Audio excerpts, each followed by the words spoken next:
रब्बी शरह ली सदरी वयस्सिर ली अमरी वहलुल उक़दतम मिन लिसानी यफ़क़हू क़ौली रब्बी यस्सिर वला तुअस्सिर वतम्मिम बिल खैर व बिका नस्तईन बिस्मिल्लाहिर रहमानिर रहीम अस्सलामु अलैकुम व रहमतुल्लाहि व बरकातुहू। तजवीदुल कुरान कोर्स में हमने बहुत सी मशक़ें सीखी जिसमें हमने हरक़ात, तनवीन, कलकला हरूफ, हरूफ मुस्तालिया सब के मुतल्लिक़ मालूमात हासिल की। आज की हमारी क्लास है जज़म वाले हरूफ यानी साकिन हरूफ। कुरान को जब पढ़ा जाता है तो उसमें साकिन हरूफ जब आते हैं वहाँ पर साकिन हरफ को किस तरह से अदा करना है, कलकला हरूफ जो हमने पढ़े कलकला को कब और कैसे अदा करना है, ये आज हम सीखेंगे साकिन हरूफ से कि साकिन की अलामत क्या है और जिस हरफ पर साकिन की अलामत यानी जज़म आ जाती है उस हरफ को क्या कहते हैं। कवायद से सीखेंगे और कायदे की मश्क से भी सीखेंगे, तख्तीबी पढ़ेंगे जिससे हमें ये पता चलेगा कि हर हरूफ तहज्जी पर जब कोई भी अलामत यानी ज़बर, ज़ेर, पेश, दो ज़बर, दो ज़ेर, दो पेश या तनवीन या फिर जज़म की अलामत जब आती है तो हर एक का अलग अलग कायदा हम पूरी आयत पर कैसे अदा कर सकते हैं। तो आइए आज हम सीखते हैं जज़म किसे कहते हैं, जज़म की अलामत क्या है, जज़म वाले हरूफ कौन से हैं और किस तरह से पढ़े जाते हैं। तो आइए आज सीखते हैं जज़म वाले हरूफ। तो आज का हमारा सबक है साकिन हरूफ किसे कहते हैं, साकिन हरूफ की अलामत क्या है और किस तरह से पढ़ा जाता है। आपके सामने ये अलामत है एक, इस अलामत को जज़म कहते हैं। सबसे पहले ये निशानदेही करनी ज़रूरी है कि इस अलामत को क्या कहा जाता है, इसे जज़म कहा जाता है। जिस हरफ पर जज़म आ जाए उस हरफ को साकिन कहते हैं। जैसे बा पर ये अलामत आ गई तो हमने इसको अब साकिन कहना है, ये साकिन हरफ हो गया है। साकिन हरफ अपने से पहले मुतहरिक हरफ से मिलाकर पढ़ा जाता है। अब इसका क्या मतलब है कि साकिन हरफ अपने से पहले मुतहरिक यानी ज़बर, ज़ेर और पेश वाले हरफ से मिलाकर पढ़ा जाता है। दो ज़बर, दो ज़ेर, दो पेश साकिन हरफ से पहले नहीं आएंगी बल्कि ज़बर, ज़ेर और पेश ही आएगी यानी हरकात। तो जिन हरफ पर हरकात आ जाए वो मुतहरिक हो जाते हैं। इसी तरह कायदे के मुताबिक हम पढ़ेंगे कि साकिन हरफ अपने से पहले मुतहरिक हरफ से मिलाकर पढ़ा जाता है। जैसे हम इसके हिज्जे किस तरह से करेंगे, हमज़ा ज़बर बा अब, हमज़ा ज़बर बा अब, हमज़ा ज़ेर बा इब, हमज़ा पेश बा उब। अगला कायदा ये है कि हरूफ कलकला जो हमने पढ़े हैं कौफ, तो, बा, जीम, दाल, इनकी ख़ास अदायगी साकिन होने पर ही होगी। यानी जब हरूफ कलकला के ऊपर जज़म की अलामत आ जाएगी तो हरूफ कलकला की सही अदायगी जो होनी है वो कलकला की साकिन होने पर ही होनी है। जैसे हमज़ा ज़बर कौफ अक, हमज़ा ज़बर कौफ अक, इक, उक।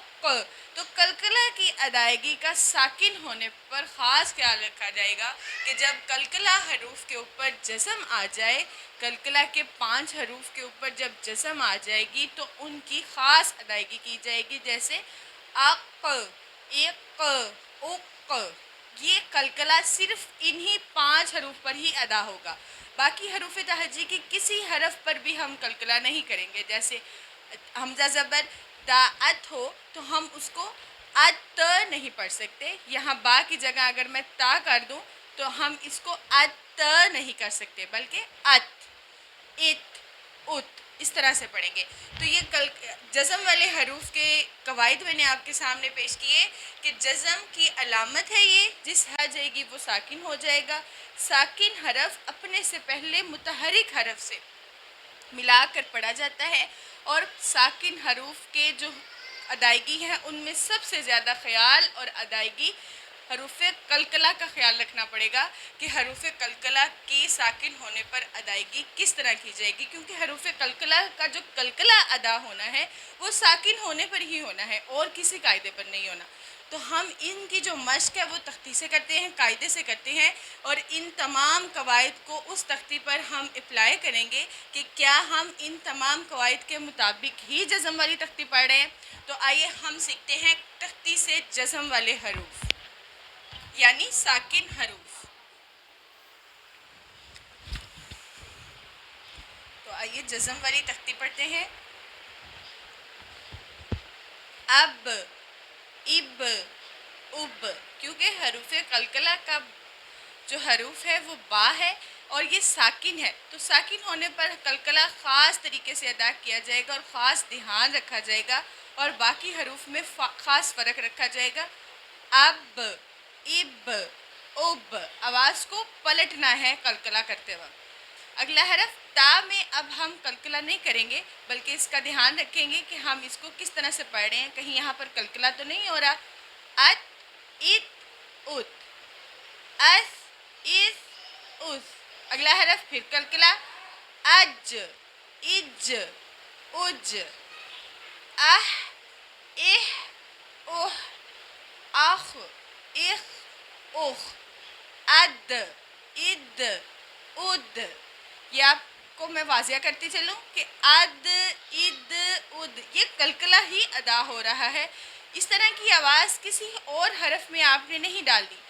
از، از، از، ار، ار، ار، از، از، از، اس، اس، اس، اش، اش، اش، اس، اس، اس، اد، ات، اد، ات، ات، ات۔ یہ بھی حروف قلقلہ ہے اور یہاں پر ہم قلقلہ ادا کر رہے ہیں۔ از، از، از، آ، ایر، او، او، ایر، او، اف، اف، اف، اق، اق، اق، اک، اک، اک، اک، اک، ال، ال، ال۔ جزم والے حروف ہم نے پڑھے، جس سے ہم نے یہ سیکھا کہ قلقلہ حروف پر جب جزم آئے گی تو ان کو کس طرح سے ادا کیا جائے گا، اور حروف تہجی دوسرے جو ہیں ان پر جب جزم آئے گی تو ان کو کس طرح سے پڑھا جائے گا، اور ساکن حروف کی نشاندہی کیا ہے۔ اسی طرح ہم اس تختی کا اگلا حصہ ہم پڑھیں گے۔ ام، ام، ام، ان، ان، ان، او، او، او، او۔ واو جب ساکن ہوگا تو اس پر صرف زبر اور پیش کی حرکت آئے گی، زیر والی حرکت جو ہے واو ساکن ہونے پر نہیں آئے گی۔ اہ، اہ، اوہ۔ حمزہ کو جب حمزہ سے ملائیں گے تو جھٹکا دیا جائے گا، جب حمزہ کے اوپر جزم آ جائے گی تو اس پر جھٹکے کی آواز ظاہر کی جائے گی۔ آ، ای، او، آئی، ای، آئی، ای۔ یا جب ساکن ہوگا تو اس کے پیچھے والے حرف پر ہمیشہ سے زبر اور زیر ہوگی، پیش والا حرف یا ساکن ہونے کے پہلے نہیں آئے گا۔ اب کچھ حروف سے ساکن ہونے سے پہلے کچھ حروف ایسے ملائے گئے ہیں جو حروف تہجی کے بقیہ حروف ہیں، جس سے ہمیں یہ سمجھ آئے گی کہ ساکن حروف کو کس طرح سے پڑھا جائے گا۔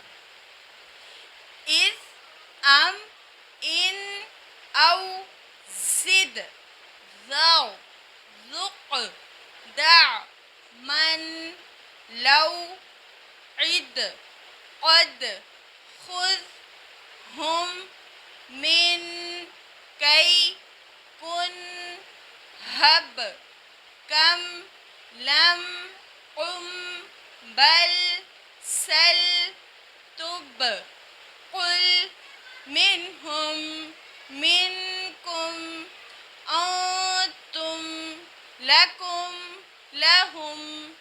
تو یہ ہم نے جزم والے حروف پڑھے، ساکن حروف جن کے اوپر جزم کی علامت آ جائے تو وہ ساکن ہو جاتے ہیں۔ ہم نے یہ پڑھا کہ ان کی ادائیگی کیسے کی جائے گی اور ان پر قلقلہ کس طرح سے ادا کیا جائے گا۔ ہم نے قلقلہ کی بھی اس کے ساتھ ہی مشق کر لی اور جزم حروف کی۔ امید کرتی ہوں جزم والے حروف آپ کو سمجھ آئے ہوں گے۔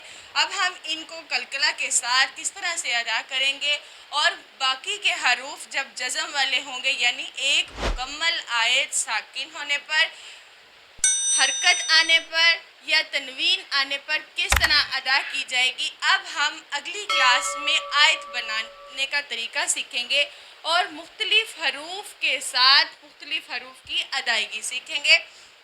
امید کرتی ہوں یہ سب آپ کو سمجھ آئی ہوگی۔ قاعدے سے آپ ضرور مشق کریں اور قرآن کو پڑھنے کا بہترین طریقہ سیکھیں۔ وآخر دعوانا ان الحمد للہ رب العالمین۔